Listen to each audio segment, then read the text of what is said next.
Assalamualaikum warahmatullahi wabarakatuh. Alhamdulillah, nahmaduhu wa nasta'inuhu wa nastaghfiruh wa na'udzu billahi min syururi anfusina wa sayyiati a'malina may yahdihillah fala mudhillalah wa may yudlil fala hadiyalah. Asyhadu an la ilaha illallah wahdahu la syarikalah wa asyhadu anna Muhammadan abduhu wa rasuluh. Ya ayyuhalladzina amanu ittaqullaha haqqa tuqatih wa la tamutunna illa wa antum muslimun. Amma ba'du. Fa inna ahsanal kalami kalamullah wa khairal hadi hadi Rasulillah sallallahu alaihi wasallam wa syarrul umur muhdatsatuha wa kullu muhdatsatin bid'ah wa kullu bid'atin dhalalah wa kullu dhalalatin finnar. Para pemirsa dan para pendengar Roja TV dan Radio Roja, kaum muslimin dan muslimat, rahimani wa rahimakumullah. Pertama-tama kita menjadikan puji dan syukur kepada Allah Subhanahu wa taala atas nikmat dan karunia yang Allah limpahkan kepada kita semua pada kesempatan pagi ini. Kita masih diberi kesehatan dan kehidupan, dan kita masih dijaga di atas Islam dan iman. Dan banyak lagi nikmat-nikmat yang tidak akan bisa kita sebutkan satu persatu. Wa in ta'uddu ni'matallahi la tuhsuha.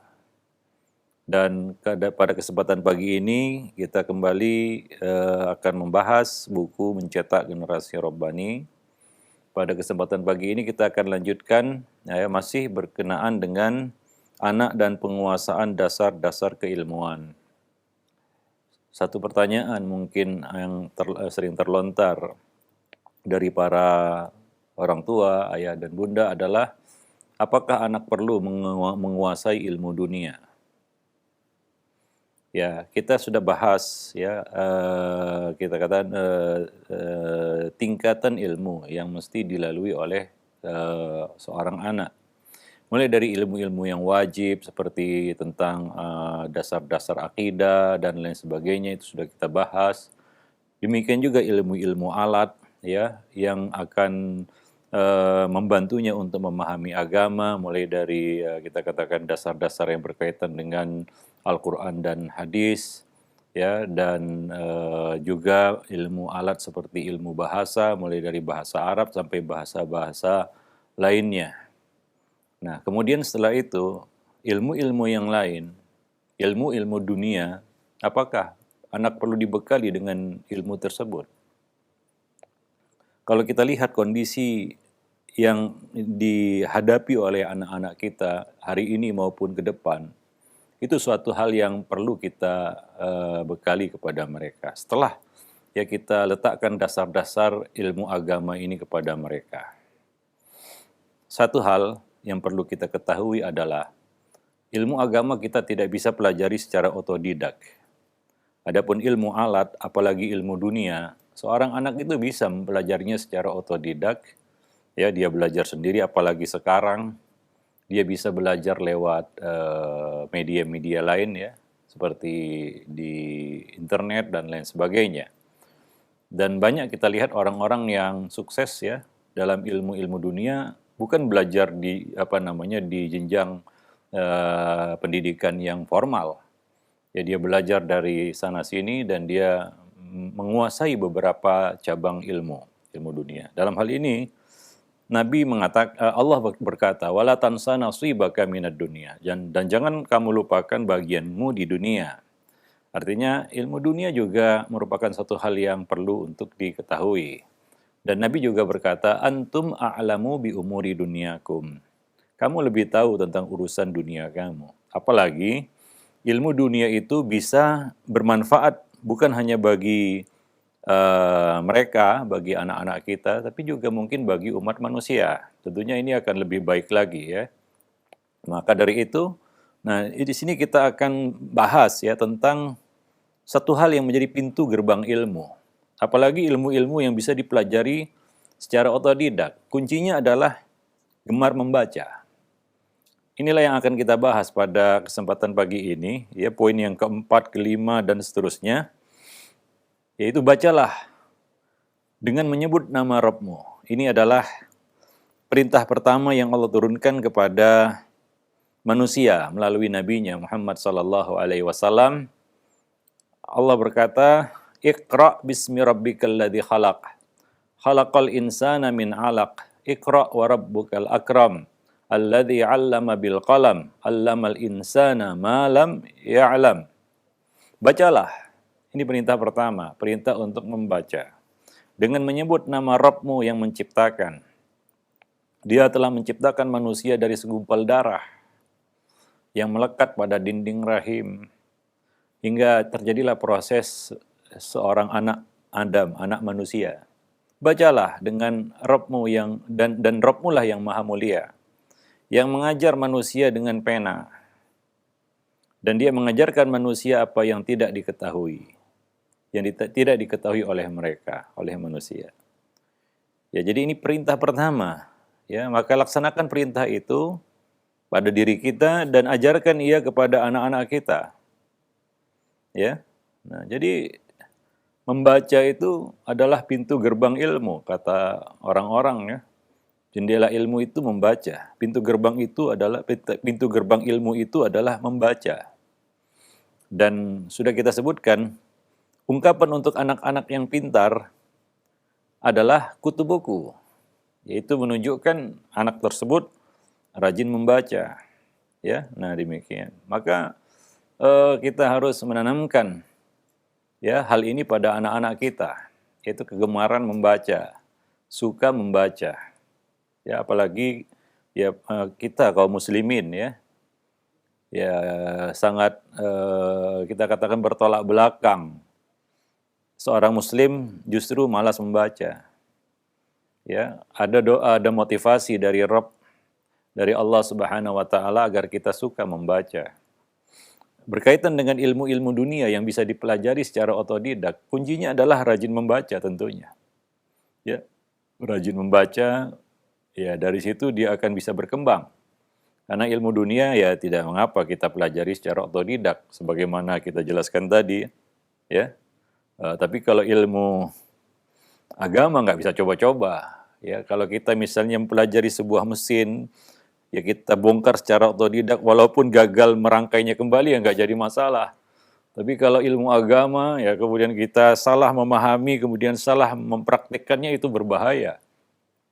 Ya, nah amalan seagung jihad saja, kalau dilakukan secara salah kaprah, itu bisa membahayakan justru. Kalau dilakukan tanpa ilmu, seperti yang terjadi hari ini ya dengan semboyan jihad, lalu dilakukan tanpa ilmu, ya ujungnya adalah justru memudaratkan dirinya sendiri dan orang lain. Ya dalam ilmu agama nggak bisa kita coba-coba, spekulasi, ya kalau benar, alhamdulillah, kalau salah, innalillah, nggak bisa. Ya kita harus belajar. Al-ilmu qoblal qawli wal amal. Ya kita harus belajar dari ahlinya, dari ahli ilmu. Maka ada perintah di dalam bab agama untuk fas'alu ahla dzikri in kuntum la ta'lamun. Para pemirsa dan para pendengar yang dimuliakan Allah. Dan sebagian ilmu dunia itu bisa tanpa guru. Sebagian lagi mungkin harus dibimbing ya. Seperti misalnya contohnya ilmu dunia yang berkaitan dengan kedokteran, itu nggak bisa coba-coba, berkaitan itu dengan nyawa manusia soalnya. Maka Nabi mengatakan, "Man tatabbaba fala yu'raf lahu tib ya fahuwa dhaminun." Barang siapa yang berlagak mengetahui ilmu kedokteran, sebenarnya dia tidak menguasainya, lalu terjadi sesuatu maka dia bertanggung jawab. Walaupun itu ilmu dunia, tapi ini berkaitan dengan nyawa manusia. Tapi banyak dari ilmu-ilmu dunia itu bisa dipelajari secara mandiri ya, secara otodidak seperti yang kita sebutkan tadi. Maka di sini peran kegemaran membaca. Ya mudah-mudahan ya kita katakan tentunya masa zaman yang kita hadapi hari ini berbeda dengan di masa Nabi ya atau sahabat dahulu ya. Kondisi dunia hari ini berbeda dengan kondisi yang ada pada zaman dahulu ya, tantangannya lebih berat, persaingannya lebih ketat ya, lebih kompetitif. Ya kita tahu hari ini bagaimana ya ya kita katakan perlunya orang itu menguasai beberapa cabang ilmu supaya dia bisa ya kita katakan mengais rezeki dengan ilmu tersebut. Itu suatu hal yang nggak bisa kita tampik, ya nggak bisa kita nafikan. Maka artinya apa? Anak juga perlu menguasai ya ilmu yang berkaitan dengan dunia mereka, ya. Seperti sekarang misalnya manajemen keuangan itu harus sesuatu yang bisa dimiliki oleh anak-anak kita sehingga mereka punya manajemen keuangan yang baik. Nah, ini berkaitan dengan apa? Dengan pengelolaan rumah tangga. Ya, sehingga mereka bisa mengatur keuangan dengan tepat. Nah, mungkin dulu tidak seperti itu ya, tapi sekarang kan berbeda. Para pemirsa dan para pendengar yang dimuliakan Allah. Nah, demikian ya. Nah, maka di sini kita cantumkan ataupun kita bahas tentang kegemaran untuk membaca bagi anak-anak. Dan tentunya ya di dalam kalimat yang dikemas dan tersusun rapi ada ilmu yang bergizi. Bacaan itu ya, membaca itu menghidupkan ya kita katakan sel-sel otak. Orang yang suka membaca maka wawasannya akan lebih luas, ya. Nah, jadi kita lihat ya kemampuan seorang anak untuk memanage ya kita katakan emosinya, mengontrol emosinya itu karena ya dia orang yang suka membaca, ya suka membaca sehingga mungkin dia bisa lebih mengendalikan, mengontrol emosi. Dan dia bisa berkomunikasi dengan baik, ya. Dia bisa berkomunikasi dengan baik, ya. Kita katakan kegiatan itu ataupun kebiasaan itu akan menumbuhkan kearifan dan kebijaksanaan, ya. Nah, jadi awalnya adalah membaca. Anak-anak yang sedari kecil terbiasa membaca, dia lebih mampu untuk menyerap, menyaring, mengolah dan memaknai informasi. Ya, semakin sering mereka membaca buku-buku yang bermanfaat, literatur-literatur yang positif, yang bermanfaat, ya, maka kemampuan berpikirnya akan lebih matang. Ya, cara berkomunikasinya juga akan semakin baik. Nah, demikian, ya, mereka akan memiliki kerangka berpikir yang runut, yang kokoh dan rapi. Nah, itu dari kegiatan ataupun kebiasaannya membaca. Jadi membaca adalah kegiatan yang memberi rangsangan paling kompleks bagi otak dibandingkan kegiatan yang lain. Ini merupakan salah satu hikmah dan kita katakan hikmah di balik perintah Allah Subhanahu wa taala, Iqra bismi rabbikal ladzi khalaq.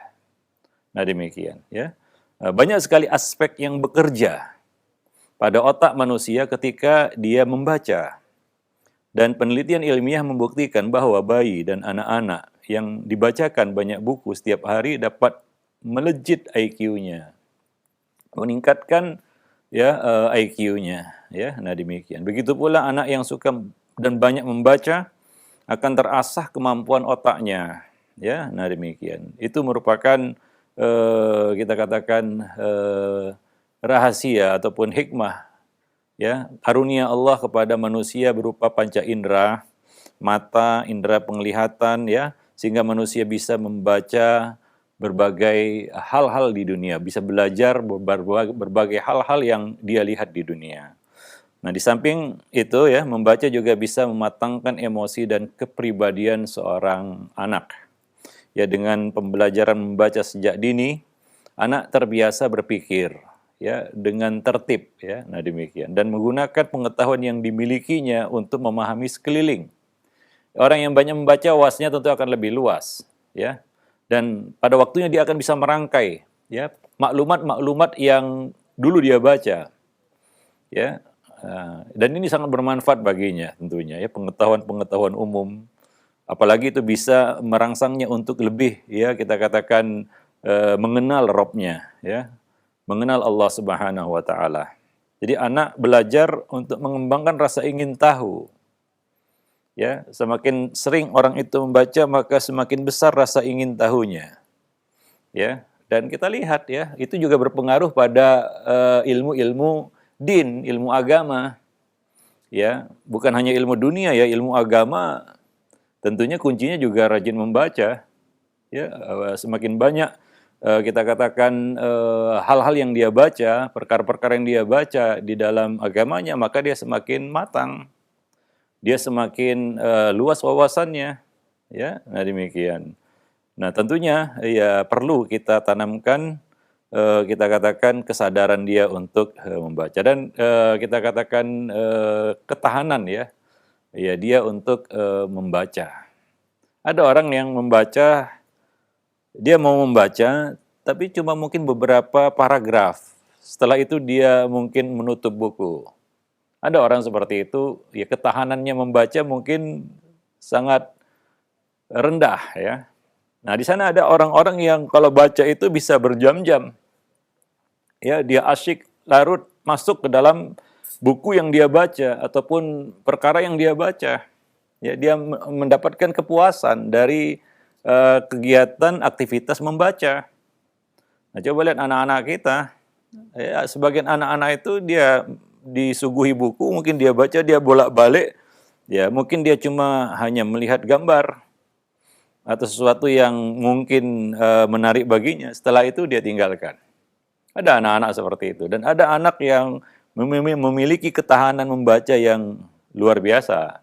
Nah, ini tentunya berkaitan dengan pembiasaan dari para pendidiknya tentunya ya. Nah, dulu ya ada materi, kita katakan materi pelajaran di sekolah ya, masuk perpustakaan. Ya, memasuki perpustakaan, membaca di perpustakaan, kemudian mempresentasikannya di depan kelas apa yang sudah dibaca. Dulu ada ya mata pelajaran seperti itu. Walaupun perpustakaannya ala kadarnya ya. Saya masih ingat waktu masih SD dulu ada mata pelajaran itu. Ya, masuk ke perpustakaan dan membaca. Ya, tapi sekarang sangat disayangkan. Banyak lembaga pendidikan yang tidak menyediakan sarana ini, yaitu perpustakaan. Ya, sehingga ya kita katakan bagaimana anak-anak ya punya kegemaran untuk membaca buku. Ya, nah ya sangat disayangkan sekolah sekarang lebih fokus untuk menyediakan sarana-sarana olahraga ya daripada perpustakaan. Ini sudah kita singgung sebelumnya dan kita singgung lagi di sini karena ini kita katakan gejala yang fenomena yang muncul ya di tengah-tengah kita katakan dunia pendidikan kita. Banyak sekolah-sekolah itu hingga juga sampai pondok pesantren ya yang lebih semangat ya untuk menyediakan sarana olahraga lengkap. Mungkin tuntutan dari wali atau juga karena persaingan dengan tetangga sebelah ya, pesantren-pesantren yang lain yang sudah punya fasilitas ini, wah kita belum, akhirnya berlomba-lomba di situ. Tidak ada mungkin atau jarang sedikit kita dengar ya lembaga pendidikan ya, kita ambil contoh di pesantren yang bersaing dalam menyiapkan ya perpustakaan yang lengkap bagi sekolahnya. Nah demikian.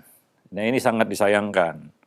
Ya, karena salah satu fungsi dari keberadaan perpustakaan di sekolah adalah untuk menumbuhkan minat baca pada anak-anak. Ya, dan lebih dari itu mereka bisa mengenal literatur ilmiah yang sangat banyak, sangat luas, apalagi berkaitan dengan ilmu agama. Ya, nah demikian. Wallahu a'lam bishawab. Jadi ini yang perlu kita tanamkan kepada anak-anak kita, sehingga mungkin dia bisa berjalan sendiri nanti. Apabila dia sudah punya kesadaran untuk membaca, dia menyisihkan setiap hari waktu untuk membaca, ya maka ini akan mudah baginya untuk menapaki jalur ilmu ya di kemudian hari. Ketika dia sudah dewasa, kebiasaan itu akan membawanya, menggiringnya kepada hal yang positif. Ya, nah demikian. Tapi bagaimanalah sekarang mahasiswa ya disuruh buat tesis ataupun karya tulis, ya bukan dia yang nulis tapi dia suruh orang lain, ya karena kadang-kadang dipersilakan untuk mencari bahan materi di perpustakaan, dia nggak ngerti perpustakaan dan nggak betah di perpustakaan. Banyak ya anak-anak masuk perpustakaan itu linglung dia, tempat apa ini, ya. Dan anak-anak kalau dibawa misalnya ke pusat perbelanjaan, yang dikejarnya, yang ditujunya bukan toko buku, ya, bukan toko buku, tapi toko mainan, toko hiburan dan lain sebagainya.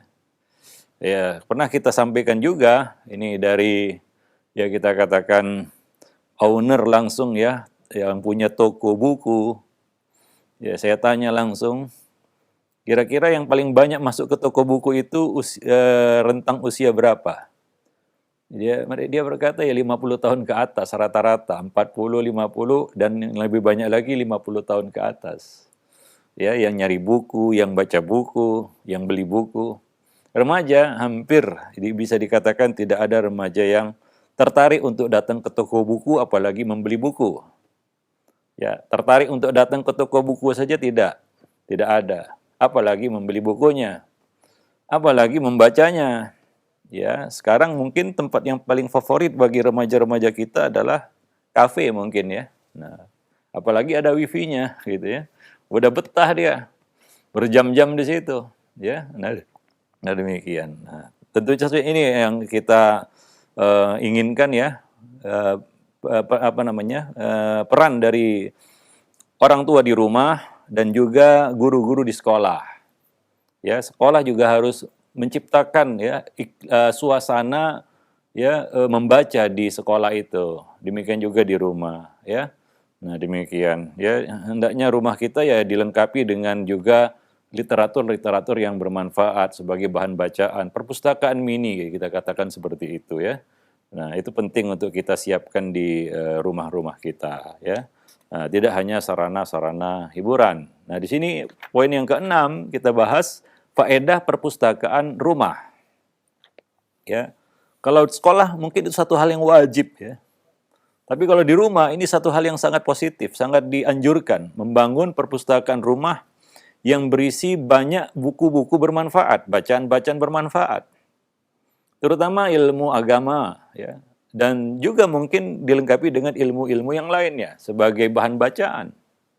Ya, nah demikian. Sehingga anggota keluarga, ayah, ibu dan anak-anak di rumah ya ada ya kita katakan taman bacaan bagi mereka atau disediakan ruang ruang baca ya di mana berkumpul itu untuk saling untuk membaca ya. Nah, ini adalah satu ya kita katakan hal yang positif yang bisa kita kita wujudkan di rumah-rumah kita ya. Dan sudah sering kita singgung ya, kita lihat masuk ke dalam rumah kaum muslimin yang terlihat di dalam rumah mereka adalah hal-hal yang kadang-kadang anfaedah ya, atau sedikit faedahnya.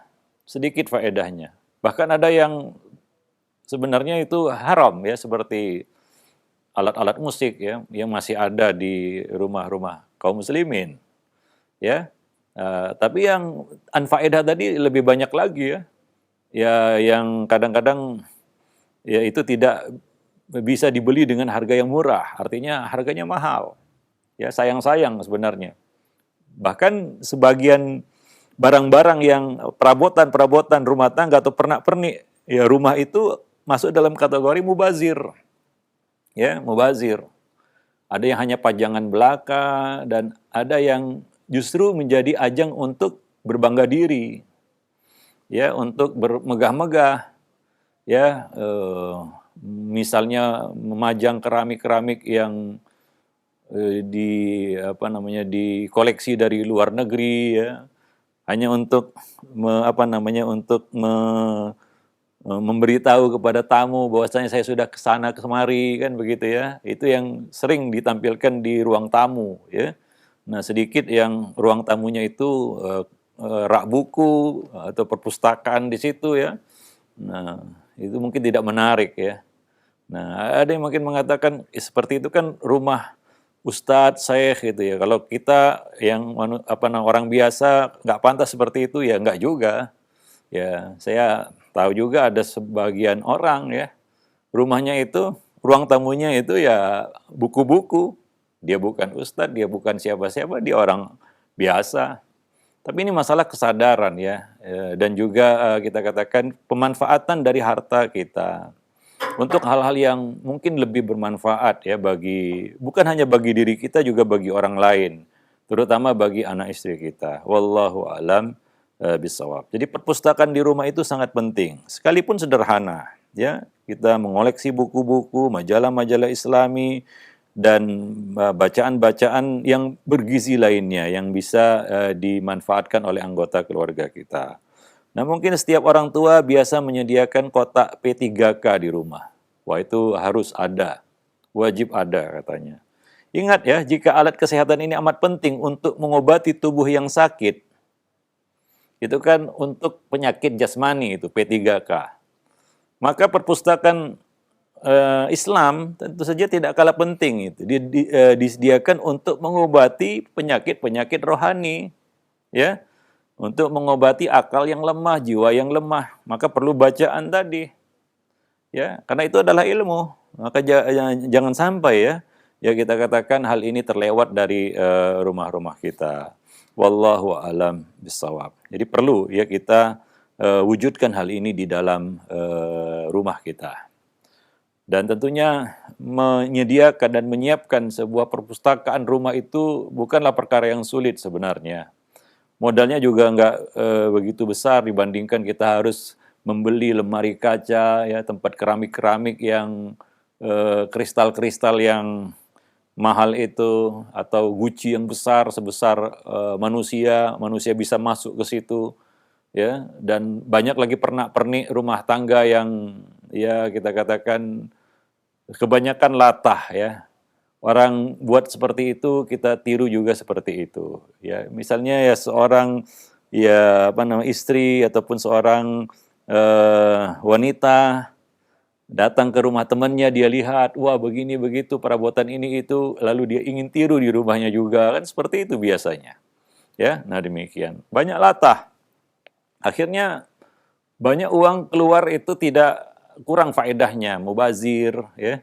Nah, ingat ya bahwa setan juga campur tangan dalam urusan harta dan anak-anak kita. Ya, urusan harta dan anak-anak kita. Wallahu a'lam bissawab. Nah, jadi kita harapkan ya anak-anak kita punya minat baca yang tinggi. Dan kita sangat prihatin ya, Indonesia sebagai salah satu negara ya, muslim yang terbesar, kaum muslimin jumlahnya ya, mayoritas, dan termasuk yang besar juga di dunia, tapi minat baca penduduknya itu sangat rendah. Ini yang kita katakan memprihatinkan sekali. Maka ya kita katakan tadi, minat baca ini harus ditumbuhkan di rumah, dari rumah, dan juga di sekolah, ya, di sekolah. Ya, jadi kita anjurkan juga kepada pemangku kebijakan di lembaga-lembaga pendidikan, ya, mudah-mudahan ini bisa diwujudkan, yaitu segera ya mewujudkan perpustakaan yang ya kita katakan layak untuk sebuah ya institusi pendidikan, ya. Nah demikian, untuk sebuah lembaga pendidikan, untuk sebuah sekolah ataupun pesantren, ya. Aib sebenarnya kita katakan sekolah ataupun pesantren ya itu tidak ada perpustakaan, ya, tidak ada perpustakaannya, aib sebenarnya, ya. Nah demikian, apa sih yang ingin dikejar dari lembaga pendidikan itu, ya? Apa ini sekolah jadi atlet begitu, ya, anak itu bisa main ini bisa main itu, wah, lincah berolahraga, ya. Nah apa memang tujuannya itu? Ya tentunya kan tidak ya. Nah demikian. Ya harus seimbang juga lah. Bukan nggak boleh ya menyediakan sarana olahraga, tapi seimbang lah. Ya kadang-kadang kita sangat miris ya. Ketika datang berkunjung ke satu sekolah ataupun pesantren, kita lihat ya secara kasat mata banyak space-space ya, ruangan-ruangan itu digunakan untuk sarana olahraga, baik itu outdoor maupun indoor. Luar biasa itu. Dan itu bukan dengan uang yang sedikit itu menyediakan semua. Mungkin itu ya tuntutan dari wali-wali santri ya. Ya, kadang-kadang para wali itu datang ke sekolah menyurvei ya, sekolah anaknya, yang dilihat sarana-sarana itu. Jarang kita lihat orang tua datang menyurvei sebuah sekolah, lalu dia lihat ada maktabah atau tidak. Yang dia lihat bagaimana ruangan tempat tidurnya, bagaimana dapurnya, bagaimana ruang makannya, apa menunya, sarana olahraganya, itu yang jadi fokus ya, yang disurvei oleh para wali. Nah, demikian ya. Dan ini mungkin juga berkaitan dengan kondisi di rumah-rumah mereka juga. Kalau rumah mereka nggak ada perpustakaan, apa mungkin mereka cari perpustakaan di sekolah? Ya, nah, jadi ini yang sangat memprihatinkan ya. Jadi berulang kali kita sampaikan ini supaya bisa diperhatikan oleh pemangku kebijakan di lembaga pendidikan ya. Wallahu a'lam bishawab. Para pemirsa dan para pendengar yang dimuliakan Allah, tadi sudah kita bisa bicarakan juga tentang urgensi ilmu pengetahuan dan teknologi. Ya, kita hidup di zaman seperti yang kita ketahui sekarang ini, ya, ilmu pengetahuan dan teknologi berkembang begitu pesat. Kita nggak bisa memusuhi ilmu pengetahuan dan teknologi. Itu bukan sikap yang bijak juga, karena sebagian orang antipati dan memicingkan mata, bahkan menutup mata dari yang namanya ilmu pengetahuan dan teknologi. Bahkan ada kesan seolah-olah ilmu pengetahuan dan teknologi membahayakan iman mereka. Ya, Ibnu Taimiyah mengulas banyak hal ini di dalam buku-buku beliau, yaitu tidak ada pertentangan antara ilmu yang ilmu yang yang sahih dengan naql, dengan kita katakan wahyain nas agama yang sharih. Ya. Nah, demikian. Tidak ada pertentangan antara ilmu pengetahuan dan teknologi dengan perkara agama. Karena ilmu pengetahuan dan teknologi itu Allah yang berikan kepada manusia. Hanya saja mungkin kita memahami nas agama itu yang ya terlalu kita kan dangkal. Ya, sehingga seolah-olah ilmu pengetahuan dan teknologi itu bertentangan dengan ilmu agama. Sebenarnya tidak saling kita katakan menguatkan satu sama lainnya. Ya, maka di sini itu salah satu hal yang perlu kita perhatikan juga adalah memberikan bekal bagi anak, modal bagi anak untuk menguasai ilmu pengetahuan dan teknologi atau iptek, ya. Nah, sangat indah jika ya iptek itu dibangun di atas iman. Ya. Kata orang iptek ya dibangun di atas imtak gitu. Ilmu pengetahuan dan teknologi yang dibangun di atas dasar iman dan takwa. Ini seperti nurun ala nur, ya. Cahaya di atas cahaya, kebaikan di atas kebaikan. Sering kita ungkapkan, ya, banyak penemuan-penemuan, kita katakan penemuan ya, bukan penciptaan. Penemuan-penemuan yang ditemukan oleh manusia, itu memberikan faedah yang luar biasa bagi umat manusia. Dan luar biasanya jika seandainya seorang muslim ya bersaham kebaikan di dalam ilmu pengetahuan dan teknologi. Ya, bukan hanya kebaikan dunia yang dia dapatkan, tapi juga pahala yang mengalir terus mungkin menjadi amal jariah baginya. Al-ilmun nafi, ilmu yang bermanfaat. Ya, ada banyak hal-hal yang bisa digali dari ilmu pengetahuan dan teknologi yang Allah buka luas sekarang ini bagi umat manusia. Ya, dan akan lebih indah lagi jika itu di tangan orang yang benar, yang beriman dan bertakwa tadi. Karena ilmu pengetahuan teknologi itu seperti pisau bermata dua saja ya. Jika dipegang oleh orang-orang yang beriman dan bertakwa akan menjadi suatu kebaikan. Tapi kalau jatuh di tangan orang yang jahat, itu bisa menjadi keburukan juga. Para pemirsa dan para pendengar yang dimuliakan Allah. Ya, jadi sebagai orang tua, ya pasti tidak ingin ya bila anak kita dibilang gaptek misalnya ya, gagap teknologi. Ya, dalam hal ini maka Rasul pernah bersabda, ya, hadis yang sahih riwayat Muslim, dan hadis ini sangat masyhur juga. Nabi berkata, antum a'lamu bi amri dunyakum. Kamu lebih tahu urusan dunia kamu.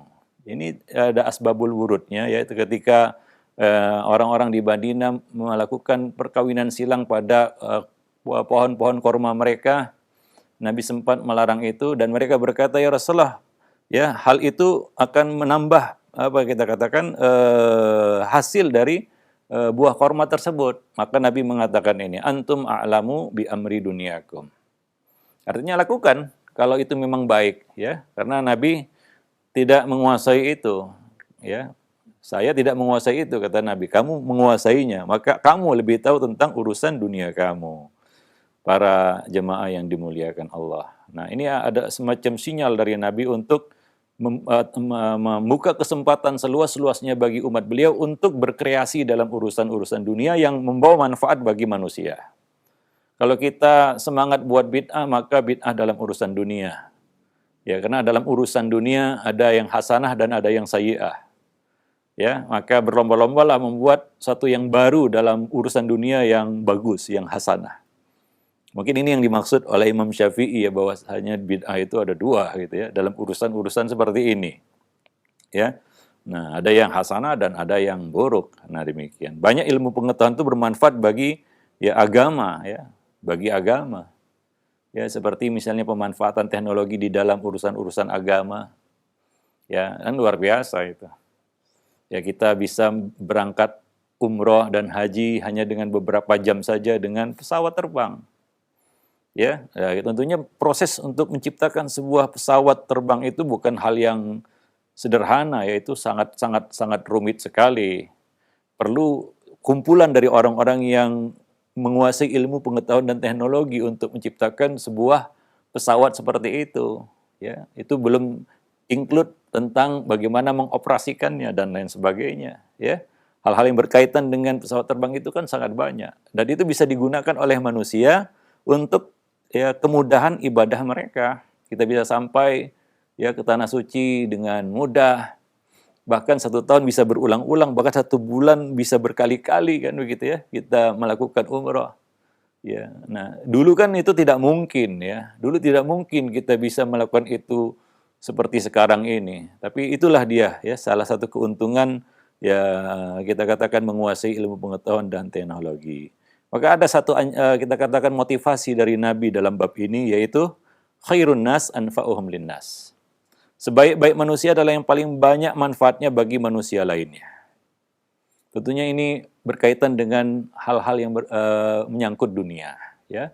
Ya, kemudahan-kemudahan yang bisa dirasakan oleh manusia di dalam masalah-masalah dunia mereka. Wallahu a'lam bishawab. Dan ya kita mungkin bisa berharap juga anak-anak kita ya satu hari kelak mereka bisa bersaham di dalam bab ini ya, di dalam bidang ini yang mudah-mudahan memberikan manfaat bagi umat manusia ya, bagi umat manusia bukan hanya Islam dan kaum muslimin saja. Wallahu a'lam bishawab. Dan ya dasarnya itu membaca. Ya, kita lihat orang-orang pintar di dunia yang sukses dalam urusan dunia mereka itu rata-rata, bahkan boleh kita katakan semua itu adalah orang-orang yang rajin membaca, gemar membaca. Anak-anak atau orang yang malas membaca, ya biasanya kita lihat terbelakang, ya cenderung apa? Rendah, ya kita katakan kecerdasannya, IQ-nya dan lain sebagainya. Tidak bisa diharapkan untuk berkembang, ya. Apalagi ya kita katakan menciptakan ataupun menemukan sesuatu yang bermanfaat bagi manusia. Dan cenderung malas, orang yang malas membaca, ya cenderung dia adalah orang yang pemalas juga. Ya. Wallahu a'lam bishawab. Nah demikian mungkin apa yang bisa kita sampaikan dalam kesempatan yang berbahagia ini. Nanti akan kita lanjutkan pada pembahasan yang lainnya, yang ke-8 di dalam bab ini, yaitu bagaimana kita memberikan kebebasan kepada anak tapi terarah, ya. Ini akan kita bahas pada pertemuan yang akan datang insyaallah. Ya, nah demikian saja. Subhanakallah bihamdik. Asyhadu an la ilaha illa anta astaghfiruka wa atubu ilaik. Wassalamualaikum warahmatullahi wabarakatuh. Nah, baik. Insyaallah syukran jazakallah khair pada Ustaz yang sudah memberikan materi yang sangat bermanfaat sekali. Telah kita simak bersama tadi pembahasan yang mudah-mudahan ini menjadi bekal bagi kita semua yang tadi telah sebutkan di awal, menjadi bekal ilmu yang bermanfaat yang bisa kita berikan kepada anak keturunan kita, menjadi mereka yang menjadi generasi yang soleh dan soleha. Baik, untuk selanjutnya kami buka sesi interaktif bagi Anda para pemirsa ataupun pendengar yang ingin bertanya. Silahkan Anda bisa mengirimkan pertanyaannya di nomor layanan pesan singkat Baik, yang pertama Ustadz, ada pertanyaan dari Abdillah di Bekasi. Assalamualaikum warahmatullahi wabarakatuh. Ya Ustadz, sekarang ini ada beberapa sekolah yang menawarkan belajar agama saja. Dan di akhir tahun, kelulusan akan disediakan program kejar paket. Namun menurut pengalaman teman yang sekolah di sana, anak-anak mereka kesulitan melanjutkan ke jenjang sekolah berikutnya karena hanya belajar kurikulum pemerintah itu hanya sebentar. Apakah sekolah jenis ini baik untuk anak? Mohon penjelasannya, ataukah lebih baik sekolah yang proporsionalnya agama dan atau lebih baik sekolah yang proporsional agama dan dunianya itu seperti apa Ustadz? Mohon nasihat dan jawaban. Ya, ini mungkin salah satu hal yang sangat dilematis ya bagi para orang tua. Sebenarnya sudah kita singgung sebelumnya tentang penggalian bakat ya pada anak. Anak itu mau diproyeksikan kemana ya, sehingga arah pendidikan juga semakin jelas ya. Ada anak yang memang mungkin dia punya bakat untuk ya menjadi seorang dai atau penulis atau apa yang berkaitan dengan agama kan begitu ya. Nah, mungkin dia bisa diseriusi di situ, artinya bisa dikhususkan untuk belajar itu. Dan tidak perlu ataupun kita katakan juga jadi buang-buang waktu kalau dia ya juga mempelajari hal-hal yang mungkin tidak menjadi minatnya juga kan begitu ya. Nah, ya ini kita pernah singgung sebelumnya bahwa ini ada satu divisi di sekolah yaitu penggalian bakat anak. Sehingga anak dari kecil memang sudah diarahkan kepada bakatnya yang bermanfaat tentunya, yang positif. Ini sudah kita bahas sebelumnya ya di bab-bab sebelumnya. Nah, jadi ya mungkin ini ya fenomena ini ya kejar paket dan lain sebagainya karena dirasa sekarang ini masih perlu ijazah itu ya untuk cari pekerjaan kan begitu ya. Nah, ya jadi sekarang ini sekolah kan orang sekolah itu ya untuk mengejar ijazah, dengan ijazah dia bisa cari kerja, itu dia. Ya apa namanya kita katakan apa namanya kita katakan cara berpikirnya seperti itu ya. Nah, ya anak ini dapat ijazah dan dengan ijazah dia bekerja. Ya. Padahal banyak anak-anak juga yang sebenarnya nggak perlu ijazah dan ijazah nggak terpakai, gitu ya. Ujung-ujungnya ijazah nggak terpakai karena kenapa? Karena sebagian anak mungkin punya bakat entrepreneur ya. Dia bisa, dia mungkin berbakat untuk apa namanya menjadi seorang pedagang ataupun pebisnis dan dia punya apa namanya kita katakan bakat di situ. Nah, dan ya itu tadi. Ya, manusia tidak memiliki kita katakan bakat yang sama, ya berbeda-beda. Ada yang memang bisanya ya jadi guru ya, untuk diserahi tugas untuk berniaga ya hancur lebur perniagaannya. Nah, ada yang bisanya berniaga, kalau disuruh ngajar pun ataupun apa dia nggak akan bisa berdiri di depan kelas dan berbicara di hadapan anak murid. Itu satu hal yang sangat berat baginya ya. Mungkin dia tidak punya bakat di situ. Jadi ini yang sebenarnya perlu dimiliki oleh lembaga-lembaga pendidikan kita, yaitu divisi tentang penggalian bakat anak. Sehingga anak bisa ya dari kecil sudah diarahkan kepada bakatnya, dan ini memang perlu ya SDM yang mumpuni ya, yang cukup untuk itu. Wallahu alam bisawab. Ya, tapi kalau ya kita katakan untuk setakat ini atau sementara ini ya mungkin itu salah satu solusi ya. Anak itu bisa belajar agama dan punya ijazah gitu ya. Karena tidak mungkin dia dapat ijazah umum kecuali mengikuti ujian ya, ujian negara. Ya, nah kebetulan disediakan paket-paket itu ya. Nah, hingga bisa dia kejar itu paket untuk mendapatkan selembar ijazah. Walaupun mungkin ya dalam kenyataannya, dalam realitanya, dalam kehidupannya juga dia tidak menggunakan ijazah itu sampai mati kan begitu. Wallahu a'lam bishawab. Nah, itu aja mungkin. Nah, Ya, gitu. iya baik, syukuran jazakallah khair atas jawabannya demikian untuk yang bertanya. Dan selanjutnya yang kedua, kami angkat kembali di layanan pesan singkat. Ada pertanyaan, ya Ustadz, sedari kecil anak kami terlihat kecerdasannya di atas rata-rata dengan anak yang lain. Tapi ternyata ketika anak tersebut beranjak besar, maka terlihat biasa saja. Apakah anak yang terindikasi berbeda kecerdasannya di atas rata-rata atau jenius dari kecil, namun jika salah dalam didikan, maka bakat tersebut akan mati terpendam. Jadi pertanyaan, akankah tetap ada kejeniusan itu dan bagaimana cara menumbuhkannya lagi? Iya, makanya ini berkaitan dengan apa yang kita jelaskan tadi ya. Ya, bakat itu harus diasah, ya, diarahkan, disalurkan dan diberi jalan bagi dia untuk apa namanya mengembangkan bakat itu. Yes, ya, itu yang kita harapkan ada di sekolah-sekolah, divisi pengembangan bakat.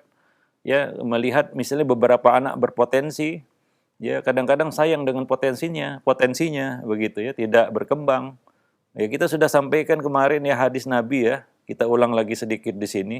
Kebetulan ada pertanyaan tentang ini, yaitu bagaimana Nabi bisa membaca bakat yang ada pada seorang bocah ya, Zaid bin Sabit, yang ternyata memiliki kemampuan untuk mempelajari ya ilmu bahasa yang luar biasa, yang lebih daripada anak-anak lainnya ya, di atas rata-rata.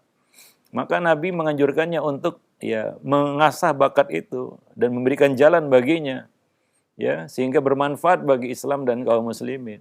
Ya, bayangkan seorang Zaid bin Sabit bisa menguasai bahasa asing ya, bukan bahasa ibu, yaitu bahasa Syriani dalam waktu cuma 2 pekan, ya 14 hari. Ya, ini sudah kita bahas secara panjang lebar kemarin ya. Nah, bahwa Nabi mengarahkan kita untuk bisa melihat bakat anak, terutama para orang tua yang menyertai anak ini dari kecil. Ya mungkin dia tahu keistimewaan-keistimewaan yang ada pada anak ini. Tapi sayang kadang-kadang orang tua tidak punya partner ya. Bagaimana dia bisa menyalurkan bakat anak-anaknya ya. Nah, sementara lembaga pendidikan juga tidak, ya kadang-kadang juga tidak peduli dengan hal-hal semacam ini. Ya maka banyak hal-hal yang perlu kita perbaiki dari kita katakan lembaga pendidikan kita. Bukan hanya sebatas mendapatkan ijazah selembar, itulah prestasi. Ya manusia dinilai dengan angka-angka yang kadang-kadang semu ya. Ya hasil ujian atau hasil tes ya berupa angka itu kadang-kadang tidak akurat juga ya. Nah, tapi bakat yang memang secara real ada pada anak itu tidak tersentuh begitu. Nah, demikian wallahu alam bisawab. Jadi ya, itu yang kita harapkan dari lembaga pendidikan. Nah, misalnya ini seperti ini pertanyaannya, orang tua ini bingung dia. Dia punya anak, punya bakat lebih dari rata-rata, tapi mau salurannya di mana? Kemana mau disalurkan ini? Ya, karena tidak ada salurannya ya mentah. Ya, kalau pisau aja nggak diasah tumpul, begitu ya. Apalagi ya kita katakan otak manusia ya kalau nggak diasah tumpul juga. Nah, demikian ya. Wallahu alam bisawab. Ya. Tapi ya untuk menuju ke arah itu mungkin ya perlu perjuangan juga ya. Ya, sekolah-sekolah harus berbenah diri terus ya, jangan merasa puas dengan apa yang sudah dicapai. Itu yang kita ingatkan kepada lembaga-lembaga pendidikan. Berarti tergantung orang tuanya juga mengarahkannya saja. Iya, tergantung orang tua. Orang tua pasti lebih kenal ya, dengan anaknya daripada orang lain. Tapi seperti yang kita sebutkan, orang tua tahu ya tentang bakat dan kelebihan anak ini. Ya, keistimewaan yang dimiliki oleh anaknya. Cuma nggak ada salurannya. Nah, tidak ada salurannya. Ya, nah mending dulu ya anak-anak berprestasi itu ada apa namanya dikasih kesempatan untuk loncat ya. Iya, betul. Mempercepat ya apa namanya Belajarnya, tingkatannya begitu sehingga dia bisa berkembang ya lebih cepat lagi begitu ya. Karena kalau dia ikuti anak-anak yang normal mungkin nggak dia jadi apa namanya jadi tidak semangat juga kan begitu ya. Nah, demikian. Nah, wallahu a'lam bishawab. Nah, iya baik. Syukran jazakallahu atas jawaban dan nasihat Ustaz demikian. Dan selanjutnya kami angkat kembali di layanan pesan singkat. Ya Ustadz, anak kami masukkan ke pondok. Namun setelah 1 tahun lebih berjalan, hasilnya kurang berjalan baik. Naik kelas pun bersyarat. Mohon sarannya Ustadz. Saya ingin tetap melanjutkan anak tersebut belajar di pondok, tapi takutnya malah menjadi tekanan batin untuk anaknya. Dan saya juga bingung, saya ingin mengarahkan ke sekolah umum, tapi saya takut akan pendidikan agamanya. Mohon sarannya Ustaz. Iya, tentunya para orang tua ya sebelum menitipkan anaknya ke sebuah lembaga pendidikan apapun bentuknya, sekolah maupun pondok pesantren ataupun boarding school dan lain sebagainya, dia harus mensurvei ya, dia harus cari tahu apa yang ada di dalamnya ya, konten-konten yang ada di dalamnya, siapa yang menjalankannya dan lain sebagainya ya, sehingga ya dia punya bayangan ini anak ini akan diapain begitu ya. Nah, bagaimana dia melewati jenjang pendidikannya. Nah, ya kadang-kadang orang tua itu kan ya ada yang kemakan iklan juga kan begitu, ada yang karena anak tetangganya di sana dia juga ikut di sana kan begitu ya. Ada atau anak sahabatnya di sana dia ikut juga ke sana tanpa dia tahu apakah anak itu apakah pondok itu pesantren itu cocok untuk anaknya dan untuk keinginannya kan begitu ya. Nah, ya jadi ya perlu dia apa namanya ya dia survei dan dia cari tahu ya, apa sistem yang berlaku di situ ya. Sebelum ya nantinya dia akhirnya kita katakan harus menarik anaknya dan mencari di tengah jalan itu sangat susah itu ya. Menarik anak dari sebuah sekolah kemudian memasukkannya ke sekolah yang lain itu kan perkara yang ya sulit juga ya, ribet itu. Banyak hal-hal yang perlu diurus untuk itu. Nah, demikian. Wallahu a'lam bishawab. Ya kadang-kadang ada pondok itu ya standarnya tinggi ya. Sementara ketika dia masukkan anak ke pesantren itu ataupun ke pondok itu, anak itu tidak punya dasar hingga dia keteteran misalnya ya, untuk mengikuti pelajaran yang ada di situ. Mungkin ini nggak cocok bagi anaknya di situ. Ya kadang-kadang gitu, wah belajar ini belajar itu. Ya ada yang SMA sudah belajar Ibnu Aqil kan begitu ya. Ya, sementara mungkin anaknya dari SMP mungkin tidak mengikuti kita kan kurikulum seperti itu. Ya pasti anaknya pasti akan ke kelimpungan istilahnya untuk mengikuti pondok yang punya kurikulum seperti itu. Jadi ini harus dipelajari oleh para orang tua, kurikulum apa yang dijalankan kan begitu, nyambung nggak dengan apa yang sudah dijalani oleh pendidikan yang dijalani oleh anak-anak kita atau bagaimana? Wallahu a'lam bishawab. Ya, kadang-kadang anak itu jadi malas untuk sekolah karena dia merasa satu, sekolah terlalu tinggi ya, kurikulumnya terlalu tinggi dia nggak bisa mengikuti. Yang kedua mungkin terlalu rendah sehingga dia jadi malas ya. Ya, karena tanpa perjuangan pun dia bisa melewati semua itu dengan gampang, dengan mudah. Wallahu a'lam bishawab. Baik. Nah, iya, baik, syukran jazakallah khair Ustaz atas saran dan nasihatnya. Dan selanjutnya mungkin kita akan coba Ustaz ya untuk layanan telepon karena ini kita menggunakan fasilitas yang telah diinginkan. Baik, yang pertama, yang mohon maaf, yang untuk selanjutnya kami ajukan pertanyaan kembali. Assalamualaikum warahmatullahi wabarakatuh. Ya Ustadz, saya memiliki anak yang akan beranjak masuk sekolah tingkat SD. Dari ibunya ingin nanti saja masuk pondok itu tingkat SMP. Namun dari saya ingin dia dilatih dari kecil pondok itu masuk dari tingkat SD. Nah, baiknya bagaimana Ustadz? Mohon jawaban dan sarannya. Iya, mungkin untuk tingkatan SD memondokkan anak itu sangat berisiko ya. Apalagi kondisinya kita jauh dari anak. Ya, ada sebagian orang tua yang mau berkorban, anaknya dipondokkan, lalu dia nempel anak istilahnya ya. Artinya dia juga ikut hijrah ya, ikut pindah ke dekat tempat pendidikan anaknya. Ya, sehingga dia bisa mengontrol, dia bisa bisa mengawasi ya secara dekat ya perkembangan anaknya. Tapi kalau dilepas jauh, ya itu yang sangat berisiko sebenarnya. Apalagi tingkatan SD ya. Anak itu perlu kasih sayang orang tua tentunya, dan itu tidak bisa dititip, dan sudah kita kita jelaskan berkali-kali mungkin ya, bahwa kasih sayang itu tidak bisa dititip. Misalnya kita katakan kepada guru di pondok, ya Ustadz tiap pagi belai kepala anak saya dan katakan ini dari orang tuanya, gitu. Nggak bisa kan? Ya, nah jadi kasih sayang itu harus langsung dia diberikan ya. Nah, jadi sebagian orang tua ada yang berkorban gitu ya, dia ikut pindah ke dekat pondok pesantren, ponpes anaknya, untuk bisa menempel anaknya, lebih dekat atau dekat dengan anaknya. Tapi ada sebagian orang tua juga nggak peduli, Ya, dia buang jauh-jauh anaknya dan dia cuma dapat berita aja. Ya kadang-kadang pun SPP juga telat-telatan kan begitu. Nah, telat membayarnya kan gitu. Dan ini kan sangat berisiko ya. Dia nggak tahu bagaimana perkembangan yang terjadi pada anaknya. Maka saya katakan memondokkan anak ya itu perlu pengorbanan dari orang tua. Ya. Ya kalau bisa ya kita memondokkan anak dalam dalam apa tingkatan usia seperti itu ya kita nggak jauh-jauh dari mereka. Ya. Bisa ikut pindah juga di samping pondok atau di dalam lingkungan pondok itu mungkin ya apa namanya masih memungkinkan lah, masih mending lah ya kita katakan ya, atau masih bisa di bawah pengawasan kita. Tapi kalau jauh kita nggak tahu apa-apa, ya apa yang terjadi pada anak kita, bagaimana perkembangannya, ya tentunya ustadz-ustadz di pondok itu juga tidak bisa mengenali secara lebih detail dalam tentang anak-anak kita kan begitu ya. Nah ini sangat apa namanya sangat berisiko sebenarnya ya. Nah demikian. Wallahu a'lam bishawab.